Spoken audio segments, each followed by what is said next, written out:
The first speaker of the afternoon comes to us from the High Line in Manhattan, New York, an elevated railway line that has been converted into a highly successful park visited by millions each year. Andi Pettis is the Director of Horticulture at the High Line, and she will share with us today how she and her team care for this unique and sophisticated urban environment. Welcome, Andi.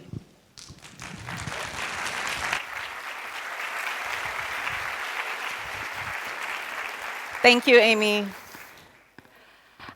Before I start, I want to say that I have been so impressed with the conversations we are all having in this room. This is far and away one of the best conferences I've ever been to. So thanks, Amy and Dave and Asa. Really well done. And I'm very honored to be here today, so thank you. I'm actually going to speak a lot about people today and the relationships and collaborations that go into making gardens, and especially in an urban space. I think the collaborations between gardeners and designers and visitors and volunteers and the community around us all are such an important part of the ecosystem of the High Line and urban parks in general, that it's really important to talk about that. First, I want to give you a little bit of history and context about the High Line. This is the High Line. It's an elevated rail line on the west side of Manhattan. It's altogether about 1.5 miles long. It runs from Gansevoort Street, just below 14th, up to 34th Street at the top there.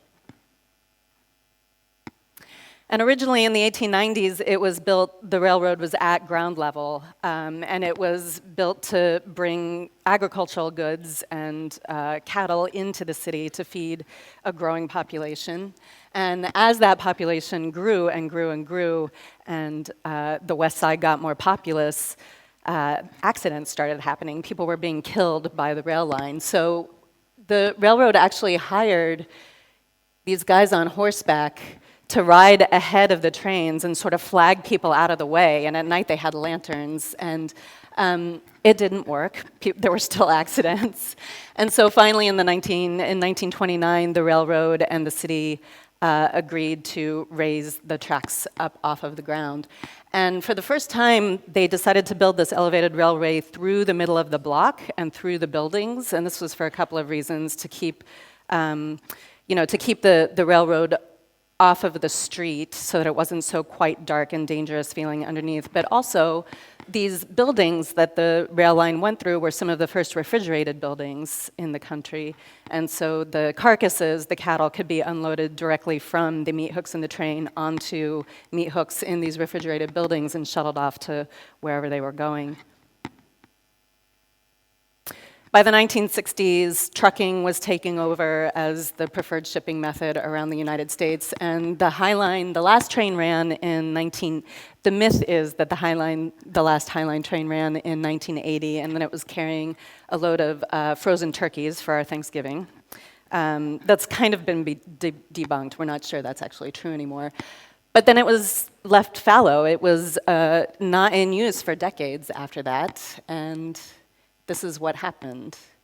This self-seated landscape, this really beautiful and kind of romantically desolate landscape grew up. And this, and this. And so I say it wasn't used and that it was abandoned, but people were definitely using the High Line for nefarious reasons, and just going up there because it was a beautiful place to be. I've talked to people who trespassed up there before the High Line as a park was ever a vision in anybody's mind, and they would actually garden up there. They planted irises, and they planted little yews and things and decorated them with Christmas lights at Christmas time. And so people were using the High Line, just not in the respected ways. In the 1990s, the structure was slated to be demolished. Developers had really gotten on, at the time, Mayor Giuliani's back about this eyesore on the west side, and of course they had their eye on all the money that could be made building there where the footprint of the structure was.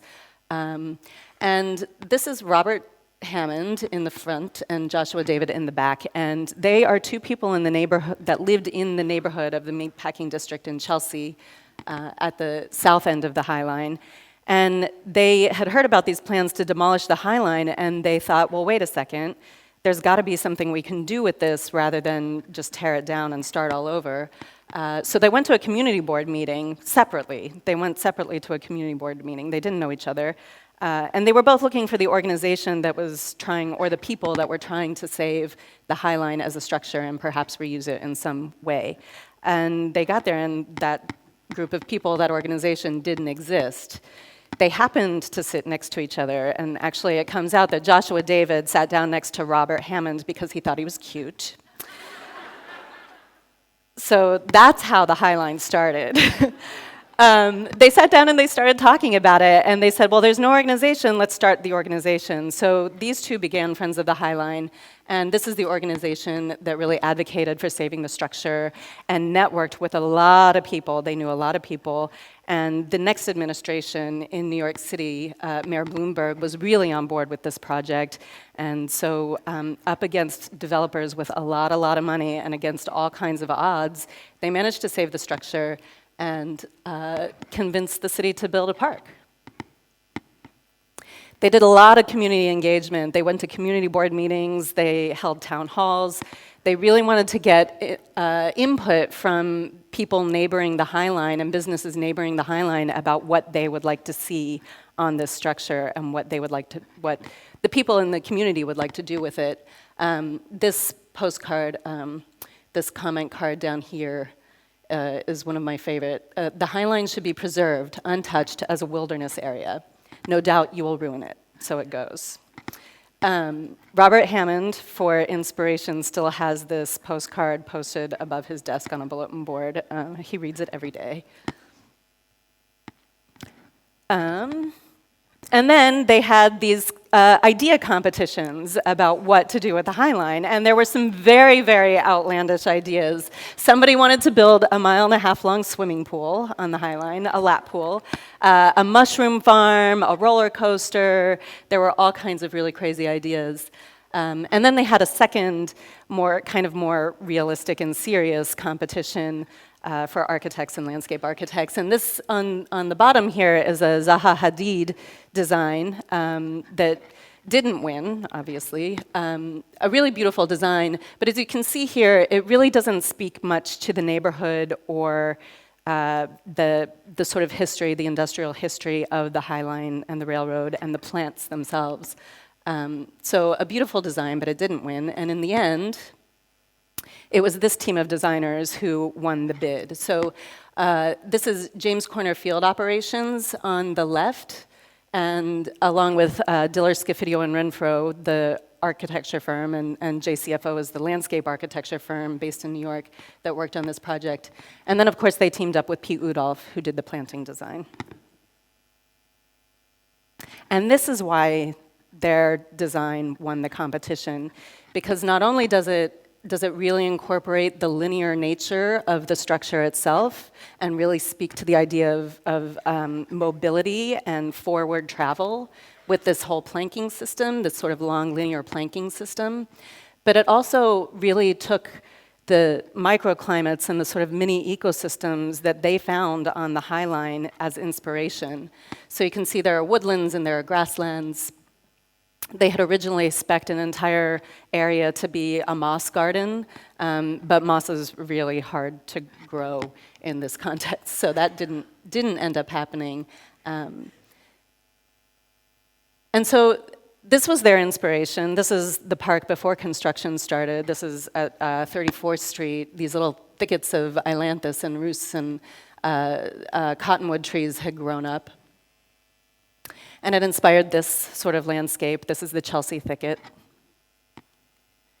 And so a meadowy area like this was inspiration for this. In the same area on the High Line now, this picture was taken in almost exactly the same position as this one. And this sort of look became this sort of look.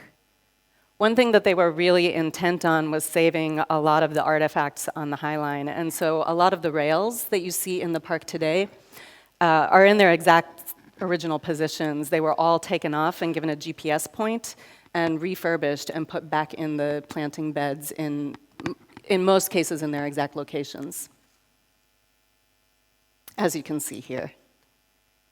And it's such an important part of the design of the landscape on the High Line. These rails really frame the plantings in a really interesting way. And this is a scene that you can see on any abandoned railroad all over the world. A lot of birch trees growing up, for instance.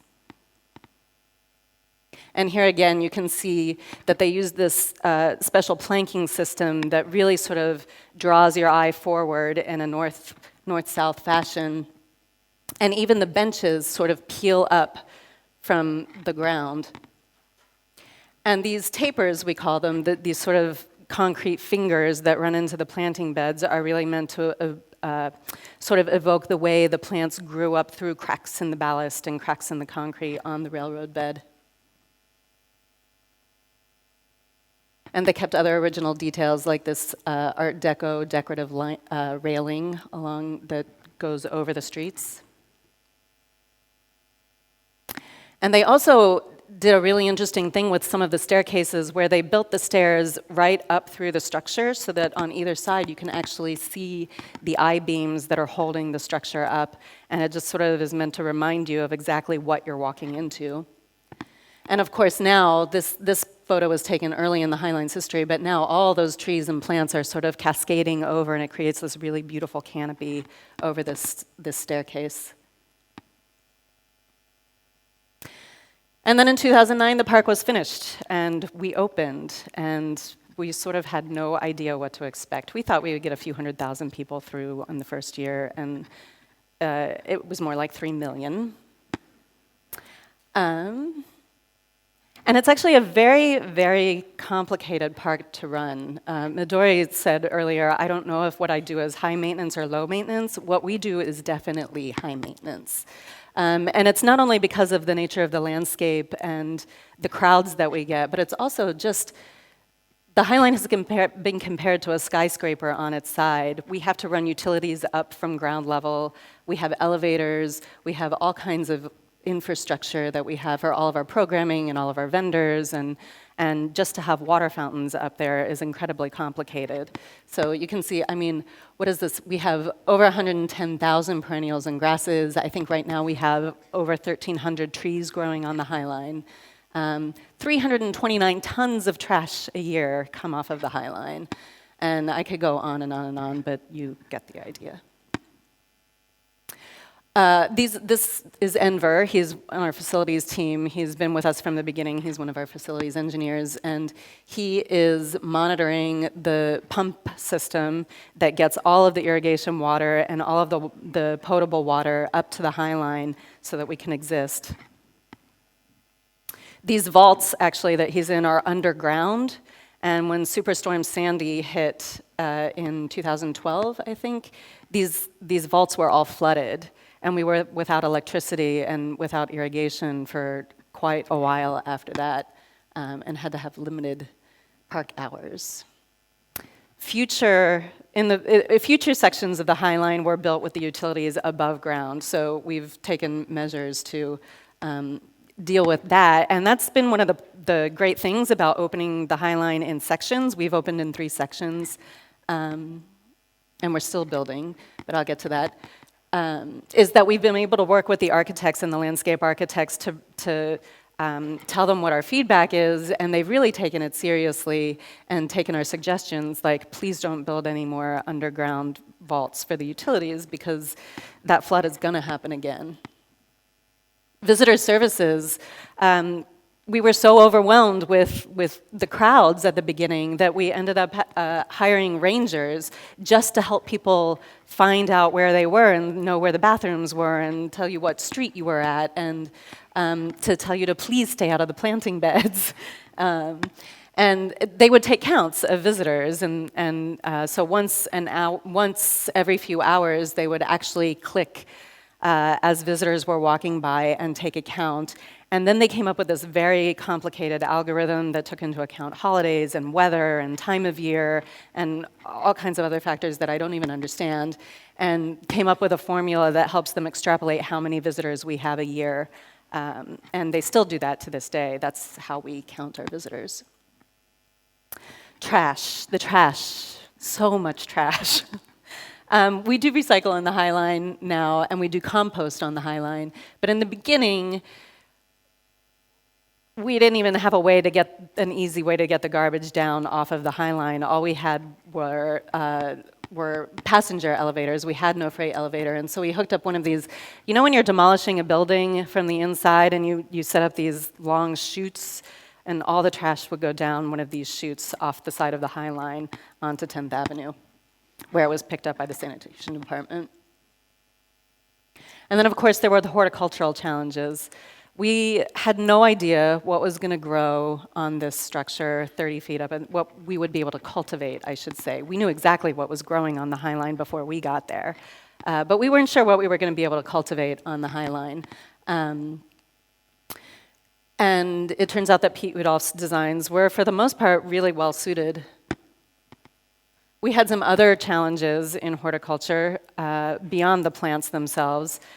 We also, Midori, had to come up with some creative ways to deal with snow. The way our planting beds and the path system is built is that all the precipitation can filter right down through the cracks in the planking system, and the surface of the High Line underneath those paths is pitched in a way that all of that water actually runs directly into the planting beds. So we can't use any kind of chemical or salt-based snow melt products because it would affect our plants in really bad ways. So we now have small machinery that we use, and the people who operate these machines have very specific directions about where and how much they can throw snow into our beds so that the soil doesn't just get completely compacted under the weight of it. We also, in areas where we can't get the machines, we have volunteers who join us at sometimes 5 o'clock in the morning after a snowfall and help us shovel, and we give them hot chocolate, and it's a really fun community thing to do. And of course, we have lots of fun in the snow. The High Line under a fresh snowfall is a really magical place. So getting materials and up onto a structure 30 feet in the air can be challenging, and we actually had to crane a lot of our larger plant material and these containers up onto the High Line. These containers are actually where we store a lot of our tools and equipment, and where our programming department stores their materials. And moving material up and down the High Line also can be really crazy. This is how we were getting our soil up onto the High Line when the park first opened. We craned it up, and then we had to put it on these pallet jacks and move it to wherever it needed to go. And then these super sacks, we would either shovel it out, or we would just, slice the bottom right open and pour it right into place where it needed to be. We finally did, in 2014, open a headquarters building, and we got a freight elevator, and it was life-changing. It wasn't the end of our elevator woes, though. We were not expecting the numbers of visitors we had, and so our elevators are actually not graded for the number of people who use them every day, and they unfortunately break down almost every week. So that can be challenging. And then, so on to the planting design. We'll talk a little bit about that. This is one of Piet Oudolf's drawings, and I think his drawings are so beautiful, and especially when you can see the layers of the vellum. Have any of you been to Hauser Wirth and seen, did anyone get to see the exhibit there when his drawings were on display? I really wish I could have seen that, because they are just exquisite.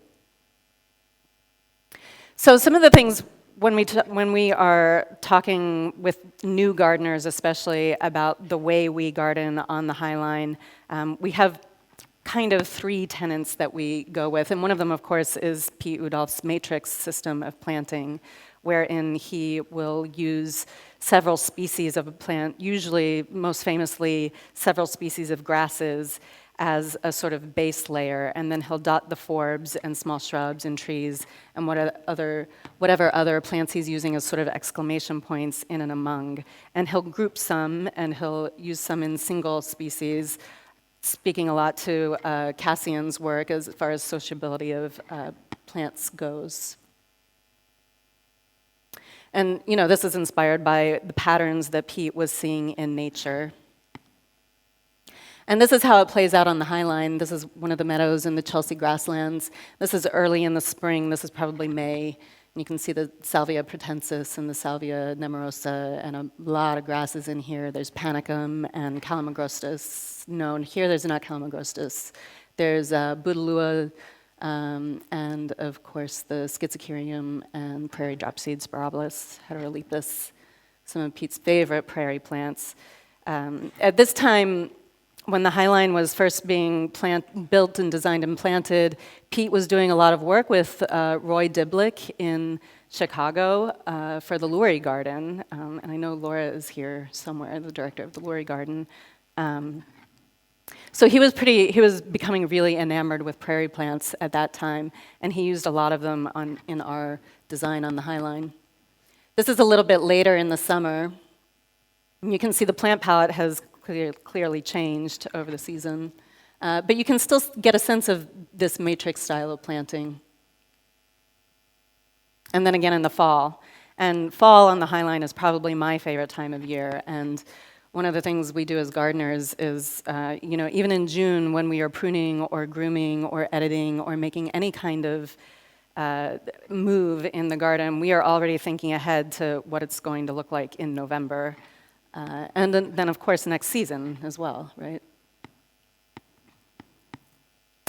And then layered plantings. We've been talking a lot about plant communities and layered plantings on the High Line. And layered plantings is not something that Piet really designed into the High Line. It's something that happens in his landscapes anyway. But we have, out of necessity, sort of really taken this idea of layering our plantings and run with it. And again, it's something that we have looked to sections of the High Line that aren't built out yet to get an idea of what that might look like on the High Line.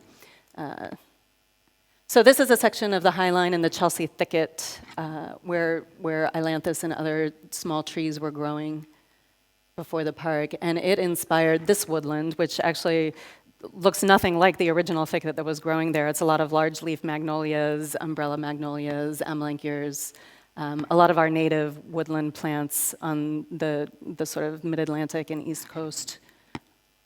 But this is the floor of that planting. So lots of ferns and brunnera and things that are creeping along the ground and really acting as ground covers for us. And then we have some shrub layers in between in this. And of course you can see here all of the beautiful spring ephemerals. Looking down over this, so this is, I should go back and say that this is actually a canopy walk that you actually come up off the High Line level and you're walking through the canopy of magnolia trees, and you can look down over the edges of these railings and see that beautiful forest floor. And especially in the spring with all the ephemerals, it's really exquisite. One of the other reasons we decided to really start using ground covers and layering our plants more and more is that we have this gravel mulch. And I'm not talking about 6-8 inches of gravel mulch in order to grow our plants in it, the way a lot of you have been talking about today. This is just a thin layer of gravel mulch. It's purely aesthetic, and it actually, horticulturally speaking, is one of the worst things to work in. It does not suppress weeds. It doesn't retain water. It doesn't help with water retention. And it just, as we're working in the soil, it just gets dug in more and more and more until our soils are starting to be really gravelly. It looks beautiful. It's meant to mimic the railroad ballast that was in the railroad beds and that the plants grew up through.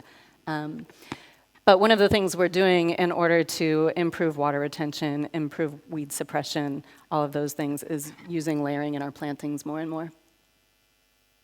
One of the plants we're using is this little violet. It's Viola macleusskii, And it is a nursery weed. It was never planted. It was never specced in any of Piet's drawings. We didn't choose it. One of the gardeners found it growing in a section of the High Line off the Hudson River, and she kept an eye on it. She saw a viola, and she immediately thought, I need to weed that out. But she let it go for a minute, and this is something we do on the High Line all the time. We see what the plants are going to do, the ones that find their way in. Because, birds didn't stop dropping seed on the High Line because we suddenly became a park, right? So we definitely get plants that we're not expecting up there. And this little viola turned out to behave itself really well, and it makes this really beautiful green carpet. And in the spring, when nothing else is blooming in this area, we get a little sprinkling of these really pretty little white violets with a purple striation down the throat, and they're very delicate and very pretty. And it's growing in a bed. Let me see if I have a photo. Yeah, it's growing in a bed with lots of plants that can hold their own against what might be a really vicious weed. Lots of solidagos and lots of asters, or what now in North America are symphyotrichums and eurybias and dulingerias. Thank you, taxonomists. So it's doing really well, and this is not a great picture, but this violet is sort of carpeting the ground, and then the grasses and the other forbs are growing up around it. And then, of course, seasonality.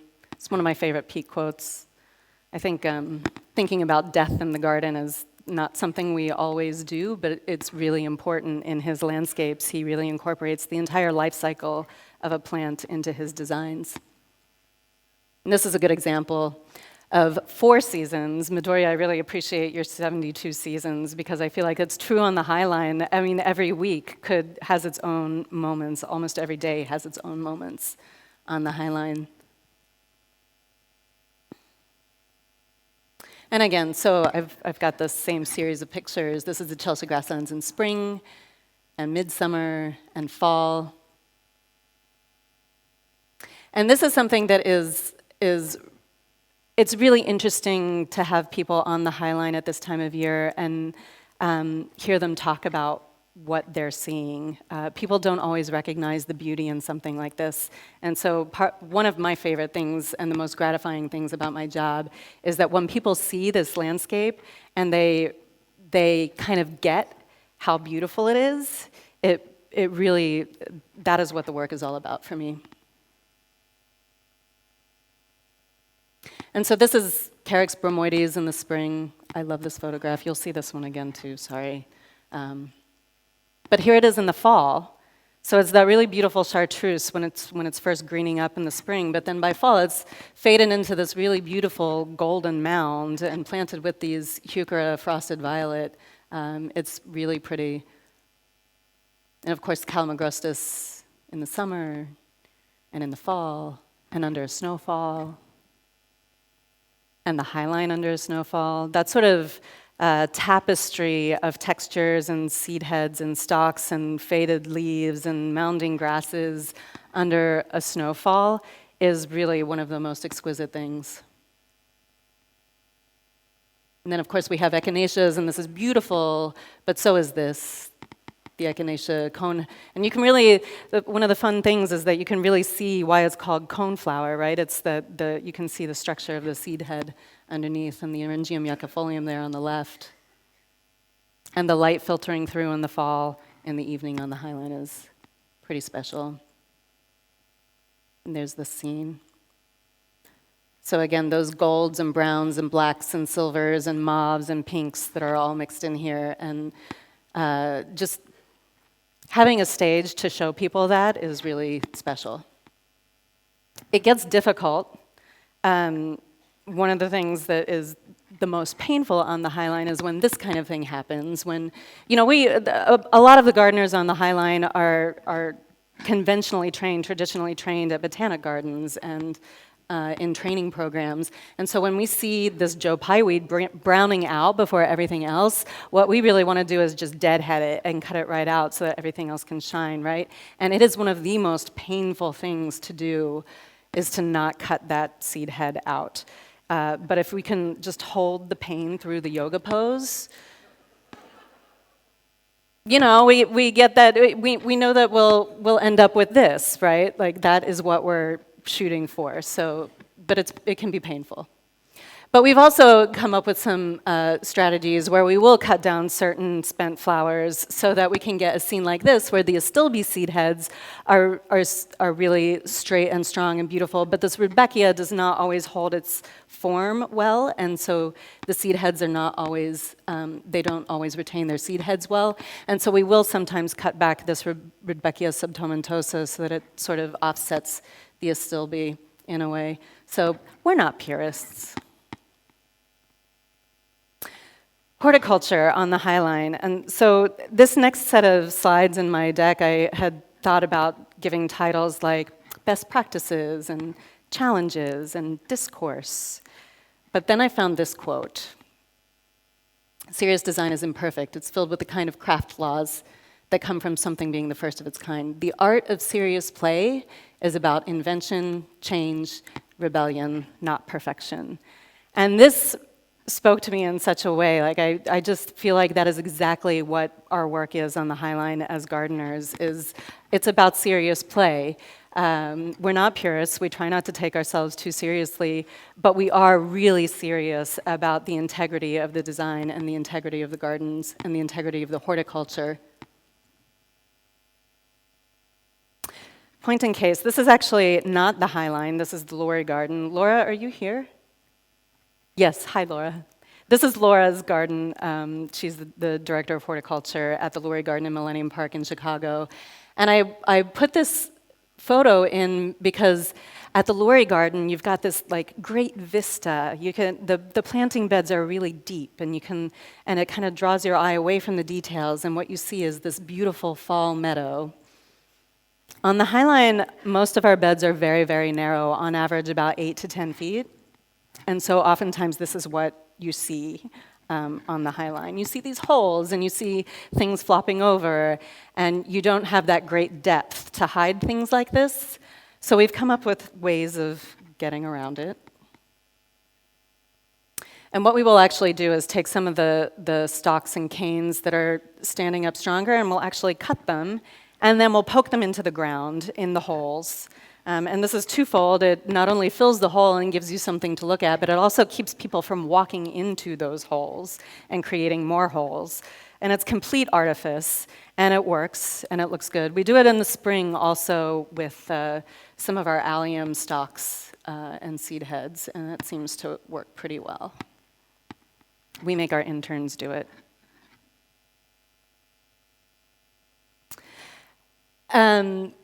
We are both lucky and it's also a real challenge to have so many high-rise buildings along the Highline. It's creating all kinds of issues around new shade and new sun glare, and so I'll get to that in a minute. But it also affords us all these really beautiful aerial photographs. We have a photographer who works for us, Tim Schenk, who takes these beautiful aerial photographs. And we can actually use this as a tool in our horticulture when we're looking at balance and proportions and ratios of grasses to forbs in the gardens. We can use these photos and really get a bird's eye view of what things are looking at. And so the gardener in this section caught sight of this, and she was like, that's what's going on in my garden. She knew that something was off with the balance and the proportions, and she looked at this and she said, these echinacea clumps are just getting out of hand, and they are too contained. And so she has spent a lot of time, this is Taryn, this is her, going through and sort of breaking up those clumps and reducing where needed and transplanting and just getting the balance back in proportion in this matrix planting.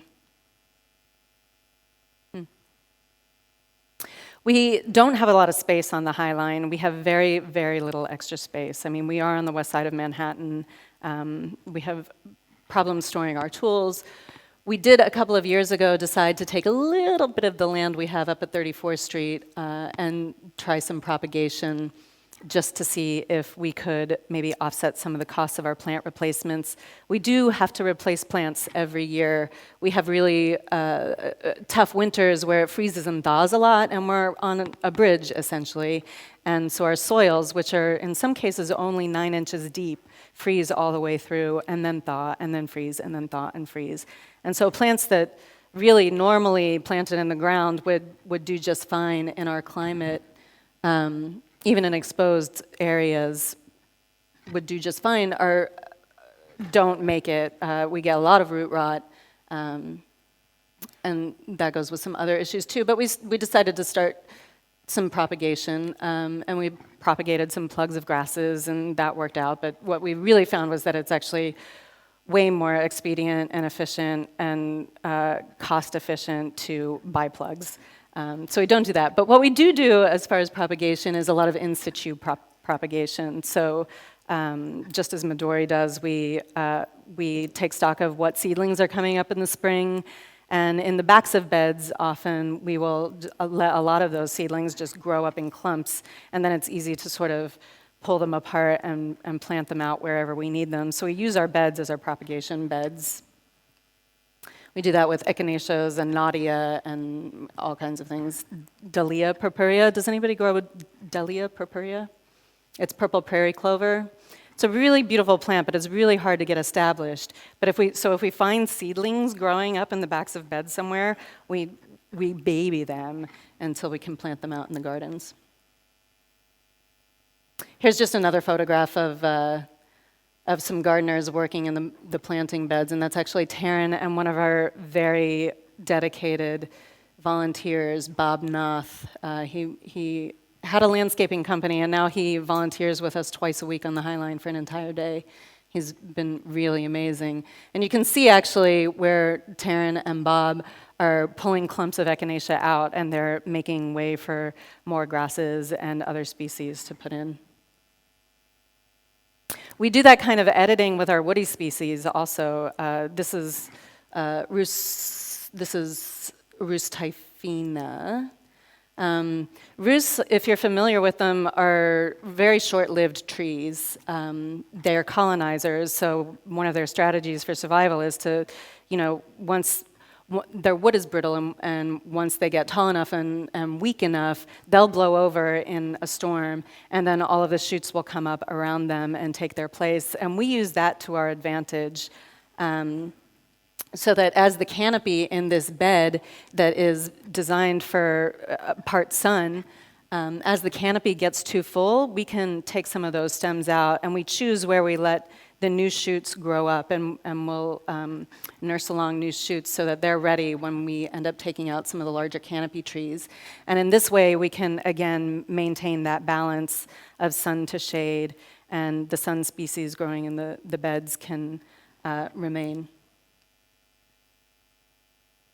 And you can see here just an example. There's a little rus shoot growing up in front of, this is Rus typhina dissecta, I believe.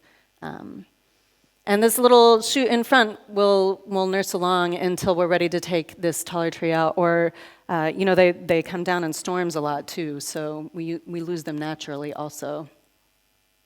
And then you get a really beautiful planting like this, with an understory of sun and shade plants, and everybody's living happily together. We do it also with our birch trees. We have in the first 2 blocks of the High Line, we have about 150 of these multi-stemmed birches, which is really great, actually. We've calculated that each one of those birches has the capacity to sequester about 300 gallons of storm water a year. So just in the first 2 blocks of the High Line, these birch trees alone, and there are other species planted as well, but the birch trees alone have the potential to sequester about 300,000 gallons of storm water on the High Line. And that's water that's not running into an overworked sewage system. The West Side, every time we get a flash flood, the West Side Highway floods. So this is actually a really good, it serves a really good function in the city. But as our birch trees are maturing and we're having to thin out the canopy, we're letting the new shoots come up, and so hopefully that way the trees will regenerate themselves, and we won't have to do wholesale replacements of the trees, and it will be a much more gentle regeneration in our birch woodland. Our trees have grown very, very fast. Birch, of course, are very fast-growing trees, but we've been amazed at how fast our canopy has filled in. And we actually have, I think I said, about 1,300 trees growing in 20 linear blocks on the High Line, and it's a lot. It's a lot of biomass. But once our Quercus macrocarpa got to be about 35 feet tall, towering over 10th Avenue on the west side of Manhattan, we thought, okay, we're going to need to come up with a way to manage this and really, make sure that we've got our trees in hand. And the canopies were filling in also. And so we sent Mark to study and train for his arborist license, and he was our first certified arborist on staff. Before that, we were consulting with an arborist named Fran Reedy, who is also an incredible plants person, an incredible plant healthcare person, and we still consult with her occasionally, but she was really instrumental in training Mark in our tree care program. And on the bottom here, this is Ayinde and Brandon, and they are working in a program called Cartograph, which is where we accession all of our tree species and shrubs, all of our woody plant species. So we're keeping really close track of our tree species now. And we sent Mark to tree risk assessment school as well. So he is taking assessments of all of our trees and sort of extrapolating how long we think they will live so that we can start planning budget-wise and also safety-wise for our tree care. And this is just a good example of, I think the High Line is really well known for its meadowy landscapes, but we have a lot of trees on the High Line. And all of that biomass combined with all of this biomass at the end of the day is a lot. We don't cut down any of our perennials, any of our herbaceous material in the fall. We leave everything up over the winter, as you've seen. But then in the fall, we do have to do something with this. We are a public park. We do have some visual aesthetic thresholds that we live to. So we do cut back most of our material. We only have about 18 inches of soil in most of the High Line, and in some areas it's only about 9 inches deep. And it is an engineered soil. It came in completely sterile, but with lots of organic matter in it. It's a sandy loam, so it's very quickly draining. It dries out, our beds dry out very, very quickly. You can see here the structure underneath. There's a waterproof layer, and then there's it's a green roof system, essentially. The structure itself is waterproofed, and then this egg crate kind of material goes in, and it's filled with expanded shale to hold water, and a filter fabric, and a layer of sand, and the idea is that the water is wicked up. It's meant for, several inches of soil, this system, so we don't know if it actually serves the purpose that it's supposed to. And here's what it looks like.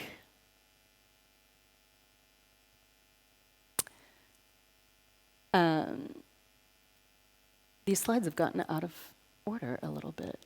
I'm sorry.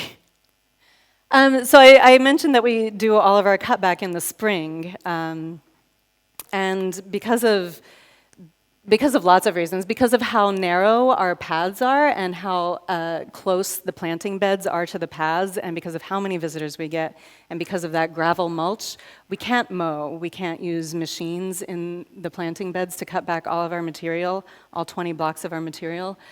So the first year, I wanted to get goats. I wanted to get goats the first year and just let them cut everything back, and that was a no-go. And now, of course, goats in public parks in New York City are a fad, and we'll never have them. But we got volunteers. We got people from the community around us to come and help us. And the first year we had about 100 people come through in the month of March and help us with our cutback. And the next year we had about 300 people come through in the month of March and help us with our cutback. By that point, our park had doubled in size, so we needed all 300 people.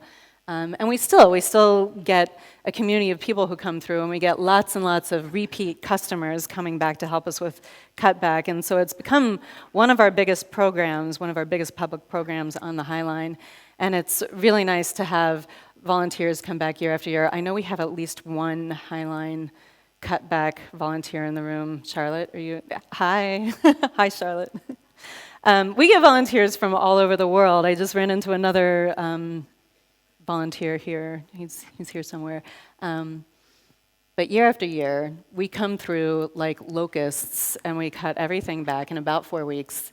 And this turns into this. And let me see if I can make this happen. Yeah, I should just learn how to make a GIF and do it that way, but it's fun to toggle. We have to do something with all of that material, and ideally we would be able to leave it in the beds, but again, for aesthetic reasons, and also because it's so windy up 30 feet above the Hudson River that all of that material would just, and we've seen it happen, all of that debris would just fly right off of the High Line onto the city streets, and it would be a real mess.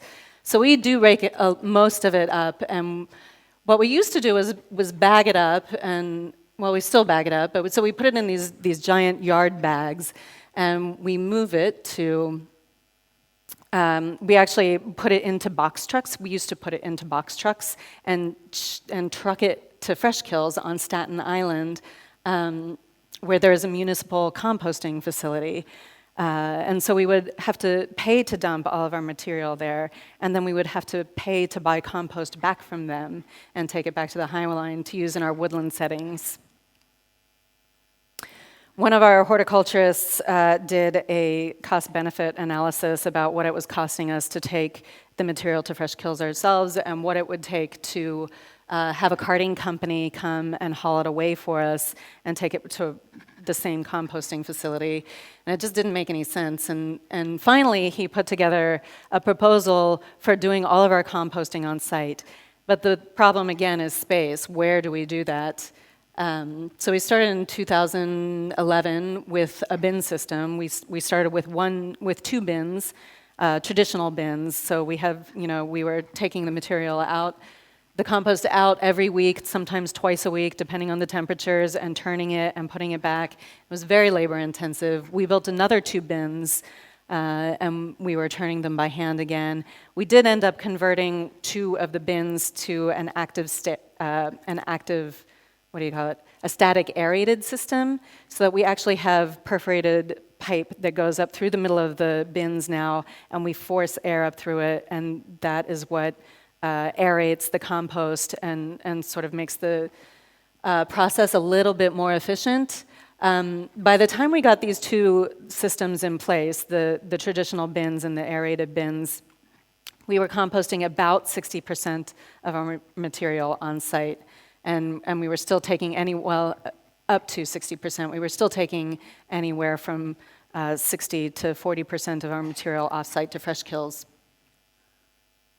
We were getting good material. We were getting good temperatures. We even built one of these sifting machines out of 2 bicycle rims to sift our own compost. This is what it took to build our aerated systems. It was cheap. It was easy. We built it ourselves. We were getting really good compost. But then we finally got the go-ahead to buy one of these, an in-vessel composting machine. And this is a machine called the Rocket, and it's actually manufactured here in the UK. And it was originally built for green material, and mostly now it's actually used for food waste. Hotels, universities, prison systems use this machine all over the world to compost food waste. As far as I know, we are the only people in the United States who are using it to compost our green waste, our garden waste. But it's working really well. It's working beautifully, and we will be able to compost 100% of our material on site now. So all of that material right now is going back into the planting beds where it belongs. We imagine that we'll have an excess and that we'll have to figure out something to do with it. So we'll be sharing with community gardens and other people in our neighborhoods. People. The crowds on the High Line can get very, very intense.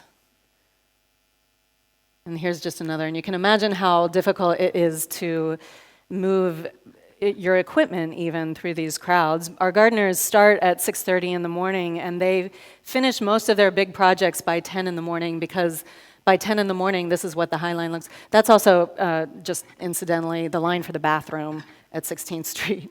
It gets very chaotic.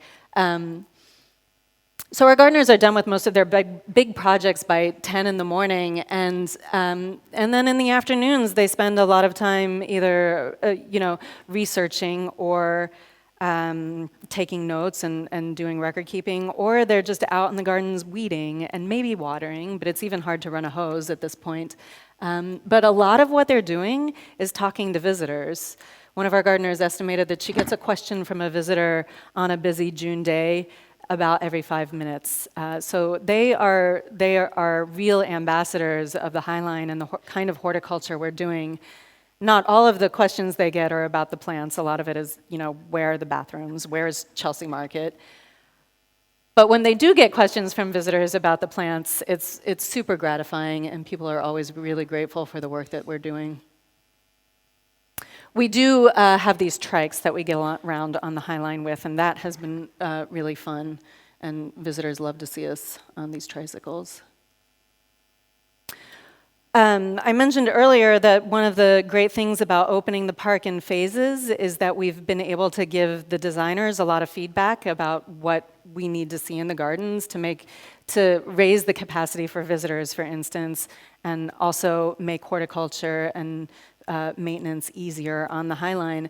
And so one of the things we talked about was that, people want to walk on the railroad tracks. Like, what 6-year-old boy doesn't want to walk into a planting bed and walk on the railroad tracks? But we can't have 7 million visitors a year walking into the planting beds on the railroad tracks.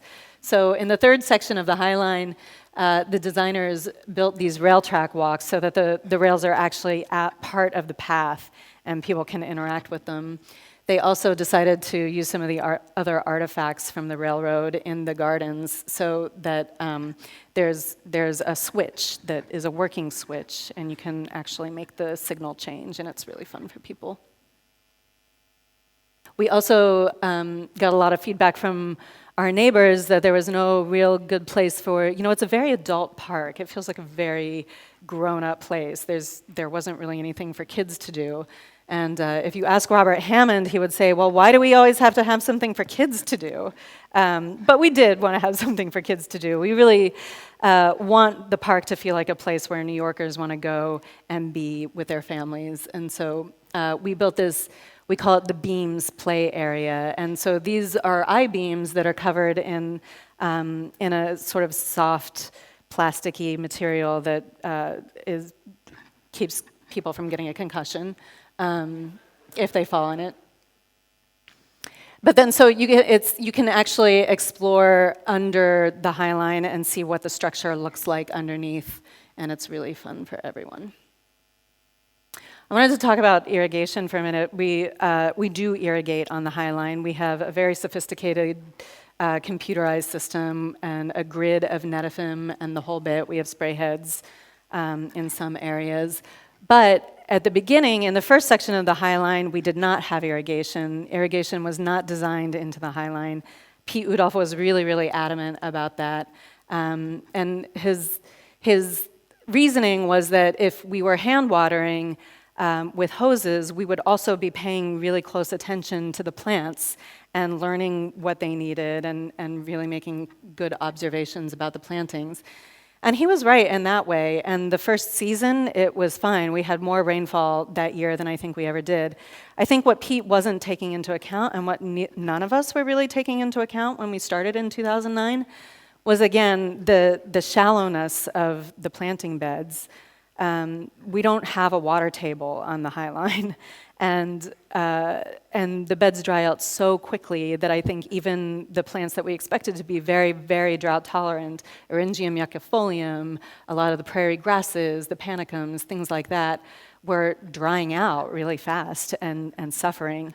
And so the second year, we spent weeks and weeks and weeks on end watering, and we were at our wits' end.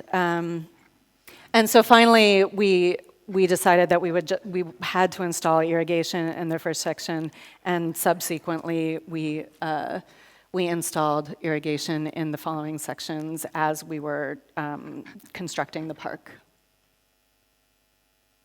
We still do a lot of hand watering on the highline. These tapers dry out faster than anything, and because of the way they're built, we can't irrigate there, and so we still do a lot of hand watering on the highline. Construction is another real challenge that we're facing. Not only is it's sound pollution, it's air pollution, it's creating all kinds of problems for us. It's also, anywhere that there is a building being built adjacent to the High Line, we have to construct, the developer has to put up these construction sheds over the paths, just like you have to put them up over a sidewalk where there is work being done on a building just to protect pedestrians. But it's pretty heartbreaking when it happens on the High Line, because you go from, a scene that looks like this, where the birch trees and the salix had finally, created this really beautiful canopy, and it felt very intimate, and the crickets were there, and it was a really lovely place to walk. And now it looks like this, the picture on the bottom, that same section. On the right here, you can see all of the current or planned development close to the High Line. And it's also changing the environment along the High Line in some really drastic ways.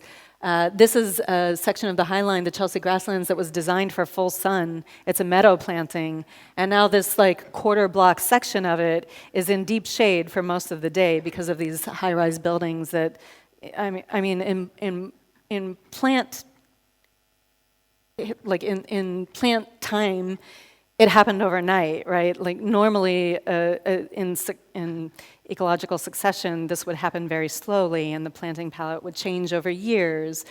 But we've been plunged into deep shade pretty much overnight. We are still kind of waiting back and seeing what the plants will do, because they acclimate and they are flexible, and so we're trying to see what species are going to do well and maybe even thrive with the few hours of sunlight that they do get in the day. But we are also thinking about what we want this quarter block section of the High Line to look like. Do we want to turn it into a sort of little woodland edge and introduce some shrub species? Or do we want to pretend that the buildings themselves are a tree canopy and create a sort of little forest floor under here? We're replacing panicum with carex at record numbers. And there's that Carex bromoides again. It's a really beautiful plant. We're using it over and over. And also, I like to include this photo multiple times in my presentation, because that is where I want to be all the time. It just is such an idyllic setting there among the amelanchiers and the Carex, and it looks like it's such an intimate place to be working. We're also getting to experiment with new shade plants because we're getting more and more shade. So this is Jeffersonia diphyllum and Carex plantaginea, all the new Carexes. And it's a good thing there are so many, and it's a good thing that Roy Diblick exists because he grows them all and we can get them and try them. We don't use chemicals on the High Line for our pest and disease issues. We've been chemical-free since 2013. And that's for a number of reasons. For one thing, we don't want to use chemicals just ethically, but also the regulations in New York are so stringent, and because of the unique nature of our High Line, 1 minute? Oh my. Because of the nature of the High Line, we can't spray chemicals. The regulations are too intense. And so we do a lot of pheromone trapping, and we release beneficials. Let me see if I can fly through this. Damage in a naturalistic landscape, and one that's planted so densely like the High Line is also, we have very high thresholds for damage in our plants because it really gets absorbed into the landscape. And I tell the gardeners all the time, really nobody sees it but us. We see it, but nobody sees it but us. We have a lawn, again, it's completely organic. We do a lot of going out into nature and looking at plant communities. This is Uli Lorimer, who is the native plant gardener in the blue shirt, who took us to the New Jersey Pine Barrens a few years ago, where we saw Sarracenia growing in carpets in wet meadows, and that was really inspiring. So we brought it back to the bog at the High Line.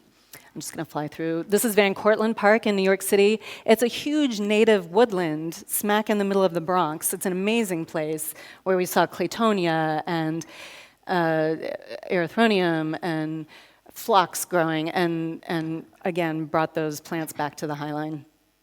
This is the Reading Viaduct in Pennsylvania, another raised landscape. That's our staff a few years ago. We came out and saw these really beautiful Highline-like landscapes, and we're able to take that back to the Highline with us.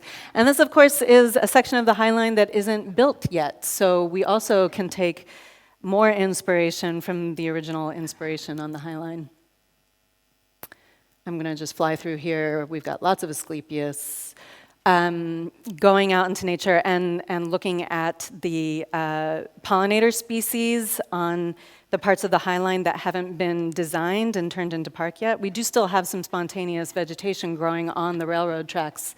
And we found, I think, 37 different pollinator species and 17 wild and native bee species populating that area of the Highline, and that really inspired us to change some of our horticultural practices to leave stalks up in some areas of the garden and to not cut them back as far as we used to, but to leave a foot up so that the insects can really use that habitat. So we're experimenting with that. This is Hedioma hispida. It's a tiny little mint family plant that we found growing in the rail yard section of the Highline where spontaneous growth is. This plant hasn't been seen anywhere else in New York City in over 500 years. 500 years, 200 years, pardon me. New York City is just not that old. And so we took seed. We collected seed from a lot of the native plants that were growing spontaneously on the Highline, including the Hedioma. And this is Heather Lilliengren up in the corner there, who works for the Greenbelt Native Plant Center, where they have a seed bank, and they're part of a network of seed banks all over the United States. So that seed exists there. It's being stored. They grow it out in founders plots. And if we ever want to bring that seed back to the Highline, or if anybody else in New York City wants to use that seed for a restoration project or a green roof project or whatever it is, they can do that. I'm flying through. And I just wanted to, again, I want to talk a lot about the people.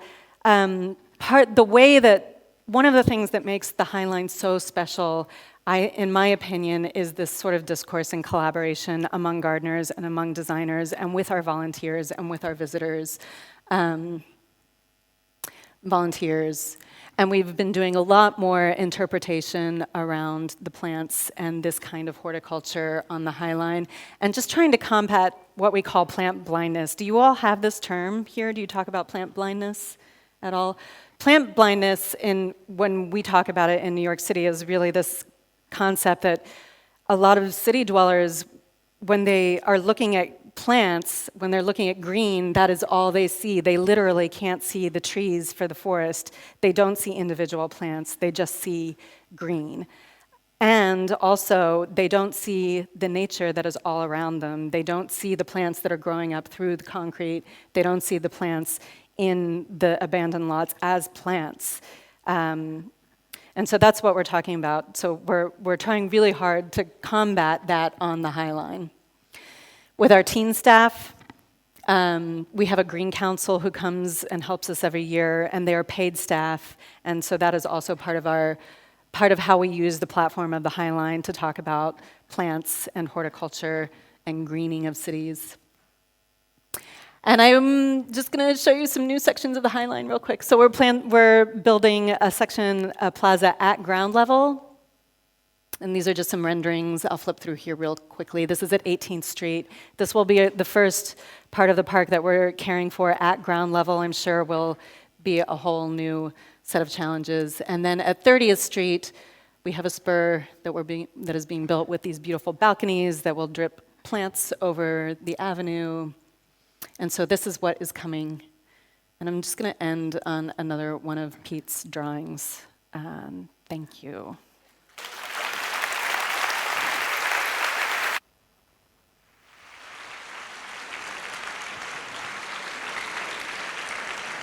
Thank you, Andi.